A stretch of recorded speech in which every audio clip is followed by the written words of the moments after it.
Hello, my sweet friends. And today we are going to be listening to Seekers, The Quest Begins, Chapter 8. Lusa.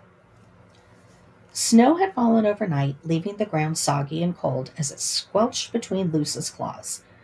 Dirt clung to her fur whenever she rolled around playing with Yogi, and as they raced to get to their food, they left long streaks of churned up mud behind them. Lusa shook herself, trying to get some of the mud out of her fur. She trotted over to her mother, who was lying limply under the tallest tree. Ashia had been eating less and less for days, and she was starting to look thin. Lusa buried her nose into her mother's fur, which was no longer glossy and sleek, but patchy. "Mother," Lusa whispered, "are you all right?" "I remember a pool of water," Ashia said, blinking. "Where is it?" "It was right there. And there were other bears. A cub named Ben, I think." "What do you mean?" Lusa asked, scared. "There's no pool here. What cub? Mother, what's wrong?" "She's thinking of the first zoo she lived in," Stella said, coming up beside Lusa. "But why?" Lusa asked. "Doesn't she like it here anymore?" Ashia pressed her paws to her muzzle, staring up at Lusa. "Who are you?" she asked. "You look like me. Where are the others?" "I'm your cub. Don't you remember?" Lusa pleaded. "She's just confused," Stella said. "Maybe she's tired. We should let her sleep." "Don't you want to come into the den?" Lusa asked her mother. Night was falling, and Lusa knew it would be much warmer inside the stone walls. She patted her mother's paws with her own. "It's time to sleep. Let's go inside." Ashia covered her face with her paws and mumbled something, rolling away from Lusa. "It looks like she wants to sleep out here tonight," Stella said, heading back to the den. "Let's give her some peace." "What's wrong with her?" Lusa asked. "I'm sure she'll be fine," Stella said. "If she were sick, the flat faces would take her away and make her better." "Really?" Lusa perked up. "They can do that?" "Unless they take her away and don't bring her back," Stella mused. "Then I'm not sure what happens." Lusa shuffled her paws on the floor. "Has that happened to other bears?" "Once in the time I've been here," Stella said. "But that bear was very sick, and we all thought his spirit was ready to go into the trees." "Stop this nonsense," said a deep voice behind her. Lusa dropped to all fours and turned to face her father. King was looking at Stella sternly. "There's nothing to make such a big fuss about," King growled. "But what about Mother?" Lusa asked. "Will the flat faces make her better?" King shrugged, his fur rippling across his shoulders. "Who knows what the flat faces will do? I don't even know why they keep us here, let alone why they fix us when we're sick. It's no use trying to figure it out. Let's wait and see." He scratched his ear and lumbered away. Stella nudged Lusa gently with her nose. "Don't worry, Lusa. Your mother is a strong bear. Maybe she just feels like sleeping in the open tonight, the way your father does." Lusa glanced over at King. Even he wasn't sleeping on the cold, muddy ground. He'd found a flattish boulder and was settling down on top of it, his paws hanging down on either side. "I hope she gets better soon," Lusa said. "Spirits of the bears," Stella murmured, gazing into the sky. "Make Ashia feel her normal self by morning." She nudged Lusa again. "Come on, let's go to sleep." Lusa fidgeted all night, worrying about her mother and feeling the emptiness of the den without Ashia's bulk to lean against. As soon as light started to creep across the bowl, she scrambled to her paws, shook herself, and trotted out of the den. Ashia was still lying in the same position. It looked as if she hadn't moved since the day before. Lusa didn't know what to do. Nothing like this had happened in the bowl in her lifetime. Why did bears get sick? How would Ashia get better?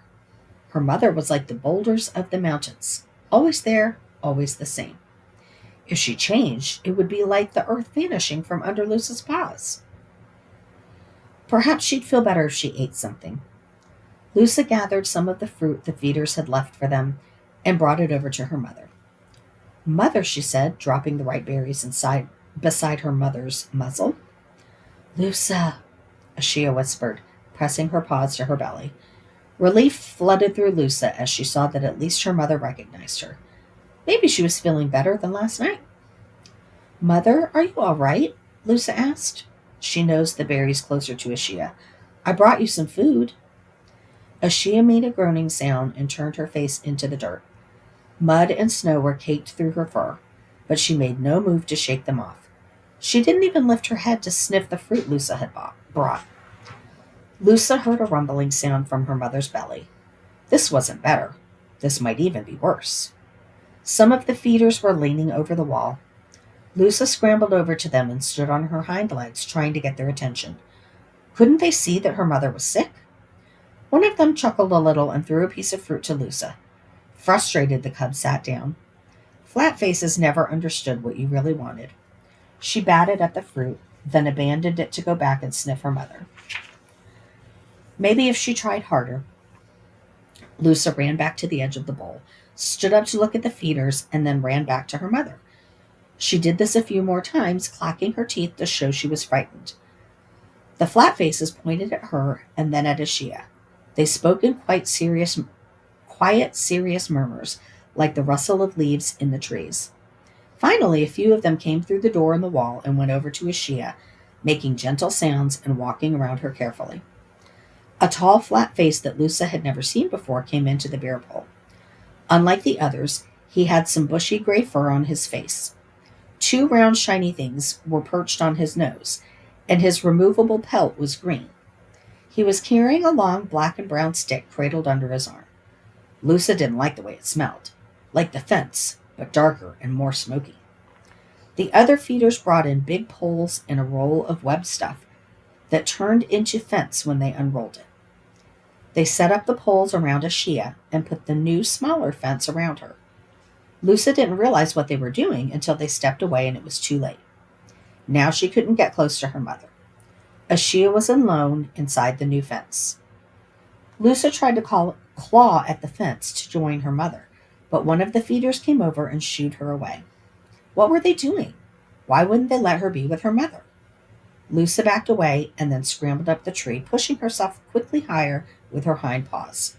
From the branch above her mother, she could see right inside the small fence. She saw the tall, flat face walk in and point the long metal thing at her mother. There was a sharp popping sound, and something shot out of the black stick into her mother. Ashia grunted once, and then slowly her eyes closed. Horrified, Lusa cried, "Mother! Mother!" But Ashia didn't respond. "Mother!" Lusa screamed. She tried to climb back down, but now something loud and roaring was coming into the bowl, and it scared her back up the tree again. It coughed smoke and swaggered so loudly that all the other bears scattered to the far corners of the bowl, staying as far away as possible.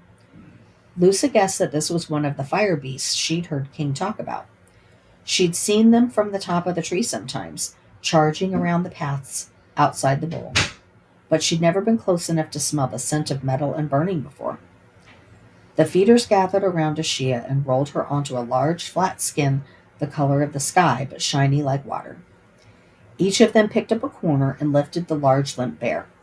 They hoisted her onto a flat thing with round black paws, and then they hooked that into the fire beast.